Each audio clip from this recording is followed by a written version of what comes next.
കറ്റാർ വാഴ ജെൽ നമുക്ക് വീട്ടിൽ തന്നെ ഉണ്ടാക്കിയാലോ? കെമിക്കലുകളൊന്നും ഉപയോഗിക്കാതെ വളരെ നാച്ചുറലായി എങ്ങനെയാണ് ഉണ്ടാക്കുന്നത് നോക്കാം. അതിനായി ഒരു ഉരുളക്കിഴങ്ങ്, 2-3 കറ്റാർ വാഴയുടെ ഇല എന്നിവയാണ് എടുത്തിരിക്കുന്നത്. കറ്റാർ വാഴേൻ്റെ ഇല കറിയൊക്കെ പോകാൻ വേണ്ടി ഒരു പേപ്പറിൽ കുത്തനെ വെച്ചിട്ടുണ്ട്. ഉരുളക്കിഴങ്ങ് തൊലിയൊക്കെ കളഞ്ഞ് വൃത്തിയാക്കി ചെറിയ കഷ്ണങ്ങളാക്കി മിക്സിയുടെ ജാറിലിട്ട് കുറച്ച് വെള്ളം ഒഴിച്ച് നന്നായി അരച്ചെടുക്കുക. അരച്ചെടുത്ത ജ്യൂസ് കുറച്ച് വെള്ളം കൂടി ഒഴിച്ചിട്ട് അരിച്ച് അതിൻ്റെ സ്റ്റാർച്ച് ഊറി വരുന്നതിനായി മാറ്റി വെക്കുക. കറിയൊക്കെ പോയ കറ്റാർ വാഴ തുടച്ച് കുറച്ച് നേരം വെള്ളത്തിലും കൂടി ഇട്ട് വെക്കുന്നുണ്ട്.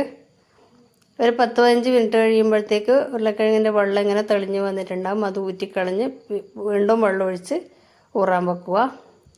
അങ്ങനെ ഒരു 2-3 പ്രാവശ്യം അതിൻ്റെ സ്റ്റാർച്ച് നല്ല വെള്ളം നിറാകുന്നത് വരെ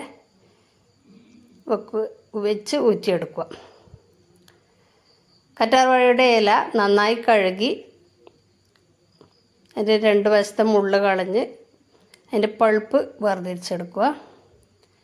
കത്തിയോ സ്പൂണോ വെച്ച് ഇങ്ങനെ തുടച്ചെടുത്ത് ഇങ്ങനെ ചുരണ്ടി എടുത്താൽ മതി.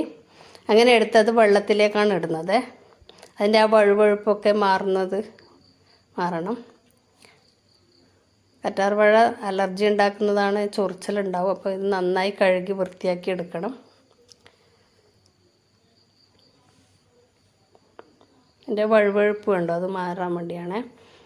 ഇപ്പോൾ ഒരു പ്രാവശ്യം ഇങ്ങനെ ചെയ്തു. വീണ്ടും ഒരു വെള്ളത്തിലും കൂടെ കഴുകി നന്നായി അരിച്ചെടുക്കുക. 2 വെള്ളത്തിൽ കഴുകുന്നുണ്ട്.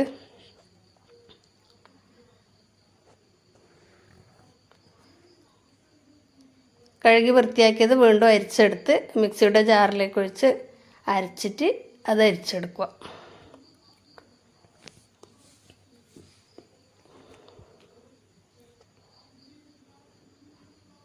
വീഡിയോ കാണുമ്പോൾ ഒന്ന് സബ്സ്ക്രൈബ് ചെയ്തിട്ട് കാണണേ. അപ്പോൾ ഇനി അരിച്ചെടുത്ത ജ്യൂസ് ഡബിൾ ബോയിലിംഗ് ആണ് ചെയ്യുന്നത്. ഒരു പാത്രത്തിൽ വെള്ളം വെച്ച് നന്നായി ചൂടാകുമ്പോൾ അതിൻ്റെ മേലെ ഒരു ചെറിയ പാത്രത്തിൽ ഈ ജ്യൂസ് ഒഴിച്ച് അങ്ങനെയാണ് നമ്മളിത് തയ്യാറാക്കുന്നത്. ജ്യൂസ് നന്നായി ചൂടായി വരുമ്പോൾ നമ്മൾ ഈ ഉരുളക്കിഴങ്ങിൻ്റെ സ്റ്റാർച്ച് കുറേശ്ശെയായിട്ട് ഒഴിച്ചു കൊടുക്കുക. അതുകൊണ്ട് ഒന്നിച്ച് ഒഴിച്ചു കൊടുക്കരുത്. അങ്ങനെ കൊടുത്താൽ ഇത് കട്ടിയായിപ്പോവും, ഹാർഡായിപ്പോവും. കുറച്ചായി ഒഴിച്ചു കൊടുത്തിട്ട് നന്നായി ഇളക്കണേ. കൈയെടുക്കാതെ ഇളക്കിക്കൊണ്ട് നിൽക്കണം, ഇല്ലെങ്കിൽ അത് കുറച്ച് കട്ടിയായിപ്പോവും. ഒരുപാട് ഒഴിച്ചു കൊടുക്കണ്ട. നമുക്ക് ഈ ജ്യൂസ് ഒരു ജെൽ ഫോമായി മാറുന്നത് വരെ ഒഴിച്ചാൽ മതി. ഒരു ക്രീമി പരുവാകുന്നത് വരെ നന്നായി കൈയെടുക്കാതെ ഇളക്കി എടുക്കണം, ഇല്ലെങ്കിൽ അത് കട്ടിയായി പോകും.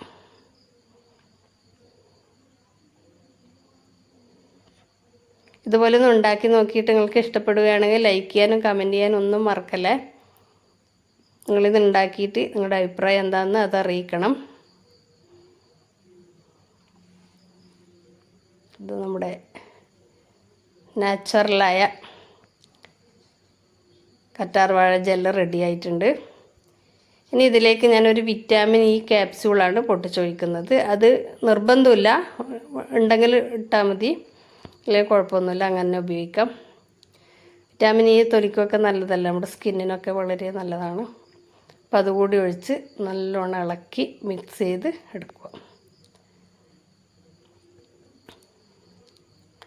അപ്പോൾ നമ്മുടെ കറ്റാർ വാഴ ജെല്ല് റെഡി ആയിട്ടുണ്ട്. യാതൊരു കൃത്രിമവുമില്ലാതെ വീട്ടിൽ തന്നെ അധികം ഇൻഗ്രീഡിയൻസ് ഒന്നും ഇല്ലാതെ തയ്യാറാക്കിയ ഹോം മെയ്ഡ് അലോവേര ജെൽ.